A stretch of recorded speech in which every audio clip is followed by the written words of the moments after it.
जय श्री कृष्णा। आप सभी का मेरे इस चैनल पर बहुत बहुत स्वागत है। आज हम इस वीडियो में आप सबके लिए लेकर आए हैं फागुन मास में सुने जाने वाली आस माता की व्रत कथा। तो चलिए अब हम कथा शुरू करते हैं। फागुन मास के शुक्ल पक्ष की प्रथम तिथिया से शुक्ल पक्ष की अष्टमी तिथिया के मध्य किसी भी दिन आस माता की पूजा किया जा सकता है। ज्यादातर लोग फागुन मास के शुक्ल पक्ष की तिथिया को ही आस माता का व्रत करते हैं। तो चलिए अब हम इस व्रत की कथा शुरू करते हैं। बहुत समय पहले की बात है। एक गाँव में एक असलिया नामक आदमी रहा करता था। वह आस माता का पक्का भक्त था। वह नियम से हर वर्ष आस माता का व्रत एवं पूजन किया करता था। आसलिया चौसर का बहुत मंझा हुआ खिलाड़ी था। उसकी एक विशेषता यह थी कि वह चौसर में जीते या हारे, चौसर खेलने के बाद वह ब्राह्मणों को भोजन अवश्य करवाता था। आसलिया आए दिन भोजन के लिए ब्राह्मणों को घर लाया करता था। उसकी इस बात से उसकी भाभियां बहुत नाराज रहती थी। वह कहती कि ये आसलिया तो रोज ब्राह्मणों को घर ले आता है और हम भोजन बनाते बनाते दुखी हो जाते हैं। एक दिन उन्होंने क्रोध में आकर आसलिया को कहा कि आप चौसर में हारे या जीते, हमें उससे कोई फर्क नहीं पड़ता। कोई ढंग का काम तो आप करते नहीं और आए दिन किसी न किसी को यहाँ भोजन खिलाने ले आते हो। ऐसा कहकर सभी ने आसलिया को घर से बाहर निकाल दिया। आसलिया घर वह गाँव छोड़कर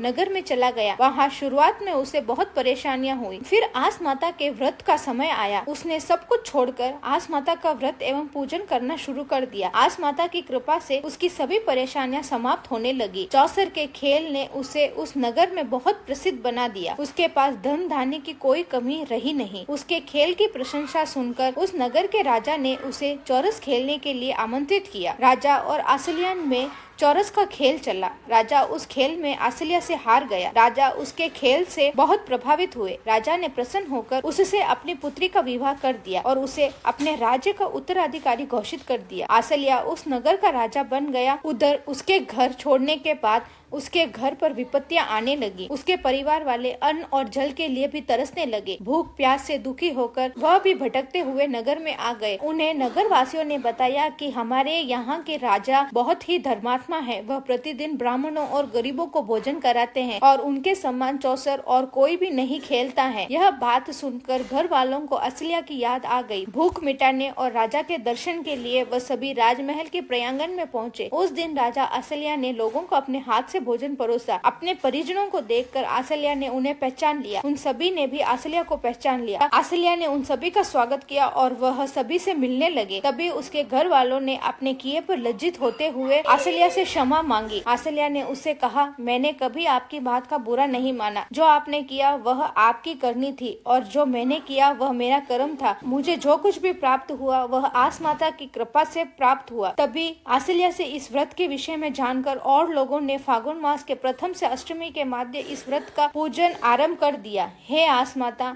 आपने जिस प्रकार अपने भक्त आसलिया की सभी विपत्तियां समाप्त की, वैसे सभी की करना। इसी प्रकार से व्रत करने वाले सभी लोगों को आस माता की कहानी कहनी और सुननी चाहिए। जय आस माता। उम्मीद करती हूँ कि आपको मेरी ये कहानी पसंद आई होगी। अगर मेरी ये कहानी आपको अच्छी लगे तो इसे लाइक करें और मेरे इस चैनल को सब्सक्राइब करना बिल्कुल न भूलें।